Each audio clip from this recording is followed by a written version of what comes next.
ഒരു പ്രമേഹ രോഗി നിത്യവും ചുരുങ്ങിയത് 100 ഗ്രാം കോവയ്ക്ക ഉപയോഗിച്ച് വരികയാണെങ്കിൽ പാൻക്രിയാസിലെ ബീറ്റാ കോശങ്ങളെ ഉത്തേജിപ്പിച്ച് കൂടുതൽ ഇൻസുലിൻ ഉൽപ്പാദിപ്പിക്കാനും നശിച്ചുകൊണ്ടിരിക്കുന്ന കോശങ്ങളെ പുനരുജ്ജീവിപ്പിക്കാനും കഴിയും. കോവയ്ക്കയുടെ ഇലയ്ക്കും ഔഷധഗുണമുണ്ട്.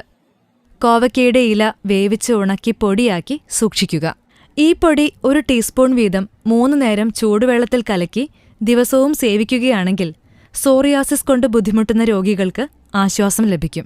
വയറിളക്കത്തിന് കോവയിലയുടെ നീര് ഒരു ഔഷധമായി ഉപയോഗിക്കാം. 1 ടീസ്പൂൺ കോവയില നീര് ഒരു ചെറിയ കപ്പ് തൈരിൽ ചേർത്ത് ദിവസവും 3 നേരം കഴിക്കുക. മലശോധന സാധാരണ രീതിയിലാകുന്നതുവരെ ഇത് തുടരുക.